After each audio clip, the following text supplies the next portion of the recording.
चलते ओलू को भी सिझेगा। गैस ऑन करवा।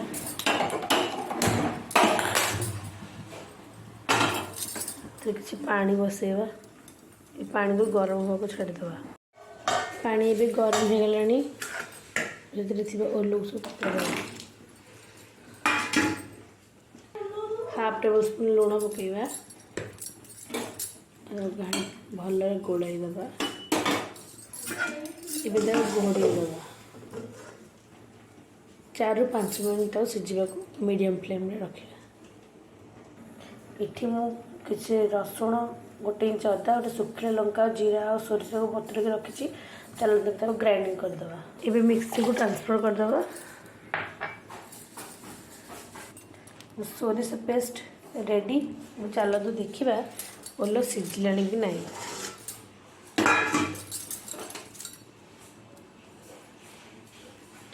आम ओलो को 70% कुक करवा। एबे देखो मो ओलो सिझीगला। एबे गैस को ऑफ करदेबा। ताकू गोटे जगह को ट्रांसफर करदेबा। एबे गैस ऑन करी गोटे कढ़ाई बसैबा। ताकू गरम होगा को छाड़ीदेबा। मुझे 2 टेबल स्पून तेल पकईली। मुझे रिफाइन तेल यूज करछि। आपण माने सोरिष तेल भी पकई पारिबे।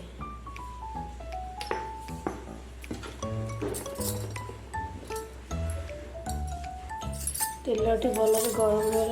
ये पंचफुटन पकईवा और भल फुटा देवा।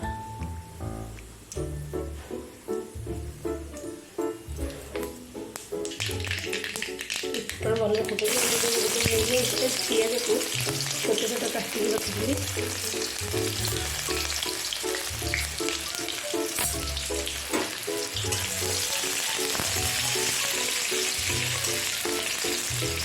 पियाज को लाइट ब्राउन कलर करवा।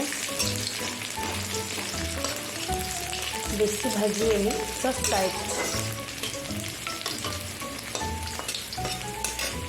ये पियाज आमर भाजी गला। इसमें सोरिष मसला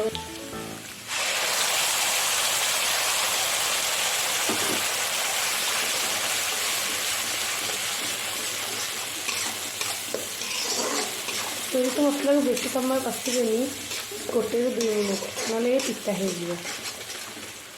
1 मिनट हो गला। ये चलते सुखिला मसला। एबे से हाफ टेबल स्पून हल्दी गुंड, हाफ टेबल स्पून काश्मीरी लंका गुंड, हाफ टेबल स्पून धनिया गुंड, हाफ टेबल स्पून जीरा गुंड पकेवा। भल भाव घाटी देवा। अल्प पानी देवा। मसला आमर लगे।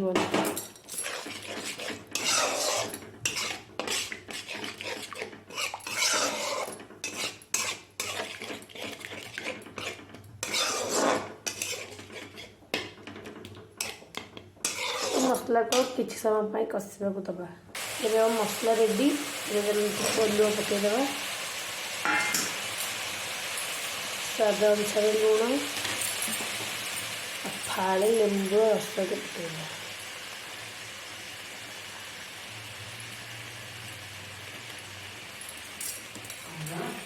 भल भल भाव घाटी दबा। ओलुआ आमर आगुरी सिझी तेणु बेसी टाइम लगे सिझे। तो लो फ्लेम रे किसी टाइम छाड़देवा।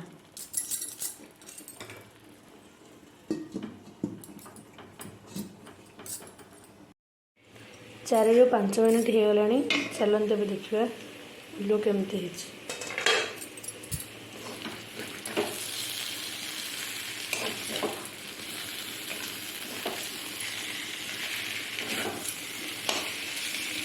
गोटे साइड तो हो गलानी। बहुत सुंदर कलर देखा जाउछि। जब आउ साइड को पलटे घोड़े देवा। आउ 5 मिनट टाइम। चलते देखा ए आरपट साइड केमती। बहुत सुंदर वासना आसुची। एबे आम ओलुआ भजा प्रस्तुत होगी। चलते गोटे सर्विंग बाउल को सर्व करवा। सर्व करवा।